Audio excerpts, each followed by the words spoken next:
Welcome. Hello, everyone. My name is Katie O'Hara-Krebs, and I am the social media editor for Portal Libraries in the Academy. I'm pleased today to welcome Faith Bradham, Library Chair at Bakersfield College, Amanda Koziura, Head of Scholarly Communication and Data Services at the University of Nevada, Las Vegas, and Maura Seale, Librarian for History at the University of Michigan. They're here to speak with us today about their article, The Illusion of Opportunity, Reimbursement Policies, and the Academic Librarian.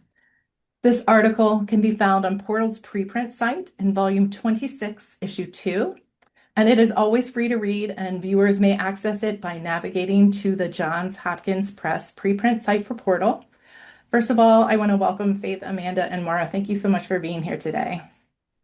Thank you Thank for you for having having us. us. Katie. Sure. So let's get started. First of all, I thoroughly enjoyed reading this article because as an academic librarian, it brought up quite a few things that I don't know that we always speak about. So thank you so much for this research and this thoughtful piece. So I wonder what if you all can tell me what the inspiration or motivation was behind this topic.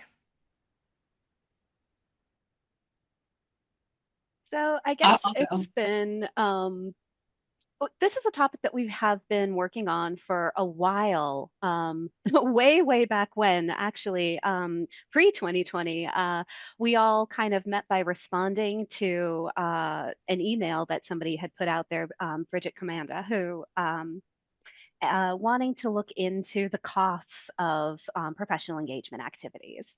And from there, we kind of all started working together, and we had published, an article in the library with a lead pipe. And then, the three of us kind of wanted to continue on that trend. So I don't know, Faith, if you want to kind of pick up from here, because I think you kind of pulled this topic together specifically. Yeah, I think we were inspired by our own experiences, Yep. like we were feeling frustrated by like our research questions in this article were really just pulled from our own frustrations as we dealt with understanding how to go about being reimbursed for these professional development opportunities that are often required of us as academic librarians to participate in, right? So absolutely, that was definitely my inspiration. Yeah, I'll just add on to that at one institution I worked at, literally every single time I went to a conference, the reimbursement process was completely different. And so, yeah, really drawing, I think, on our personal experiences with this a lot. And I think that it will really resonate with so many folks who read Portal. So I hope that they can glean a lot from your research. I wonder if you could give me a summary of the article, just for those who might not have read it yet and might give them a little taste of what they can expect if they want to go ahead and read the full piece. I can start. I read it this morning again and took notes. Great. So it's like, oh. So this article looks into transparency around reimbursement culture in academic libraries and its effect on equity and accessibility. So our previous piece looked a lot at the costs of professional engagement. This piece looks specifically at policies and procedures within academic libraries and higher education institutions that sort of get in the way of professional engagement for academic librarians. The basic argument is reimbursement culture favors those who have money and privilege, and that this emerges out of these policies and procedures. We draw extensively on the concept of administrative burden, which actually comes out of public policy. This is Moynihan, Hurd, and Harvey. And Moynihan and Hurd have written about this as well, which is basically the costs that citizens experience in their interactions with government. That's how they theorize it. We turn this to academic libraries. And basically, they argue that there are learning, compliance, and psychological costs that we incur when we interact with policies and procedures, and that these costs are consequential in that they matter, they're distributed distributive in that they affect some people more than others, and that they are ultimately constructed, which means that they can be changed. So that's the focus of this piece. And we conducted a survey to sort of ask academic librarians in the United States about their experiences with reimbursement culture. I'm sure I have missed stuff there, so please, others jump in. Well, I think that was a great summary. I think that we kind of entered this article, this research process being like, we have some ideas of what these answers might be to these questions, but we're curious if, we're biased, our own experiences. And I think we were really blown away. We had a large sample size and we were kind of blown away by the how common these responses were, these themes that we pulled from the research.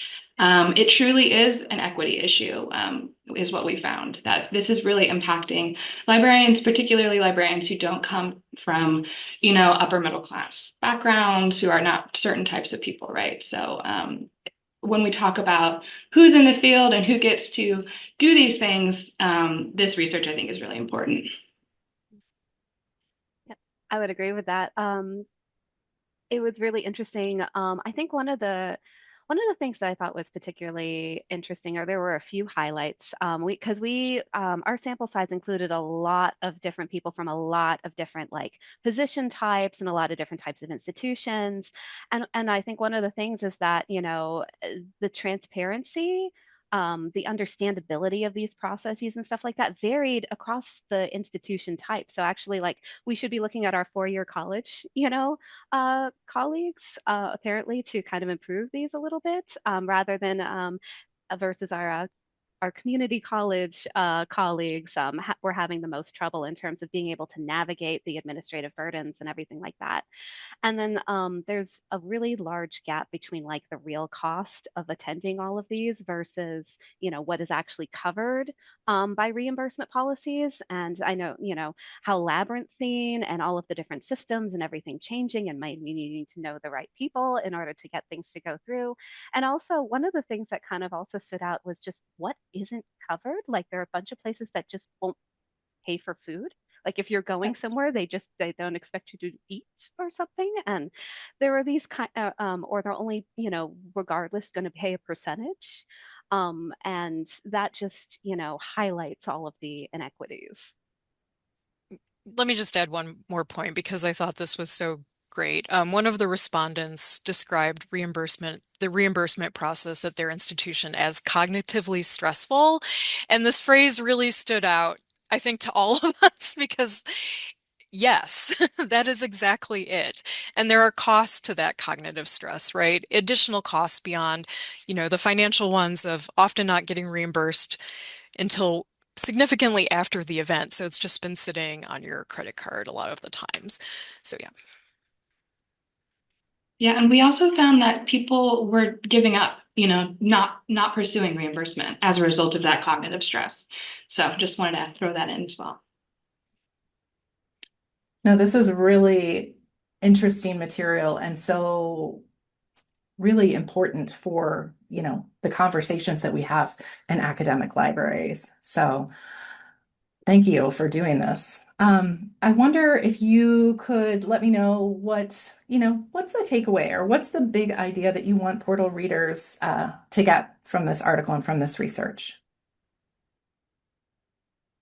Well, I think as Mara was alluding to, this concept of administrative burden, these systems are constructed, and Yeah. that means that they can be changed. Yep. People are the ones who constructed these systems, and people are the ones who can change them. So I think, one of our biggest takeaways is that, institutions can do a lot better at both making the process to access funds to go to places a lot easier. They really need to be covering a lot of these things up front, and they need to generally be supporting people in professional engagement, as it is a requirement for a lot of our jobs. And it's what is necessary for us to kind of keep up to date. And so if they want their librarians to be the most effective and they want to provide equitable access to, promotion and engagement activities, you know, things got to change. Yep.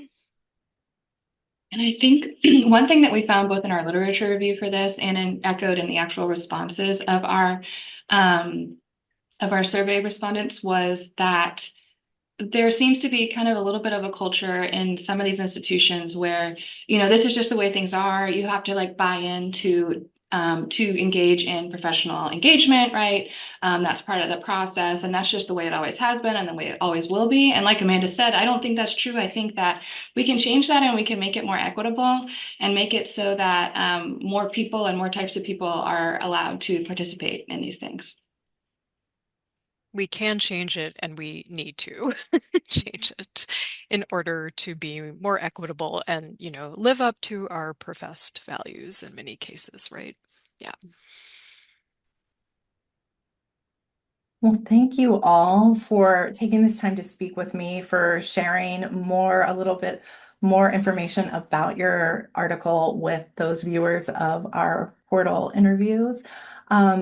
I really appreciate to have this time to go a little deeper with you all.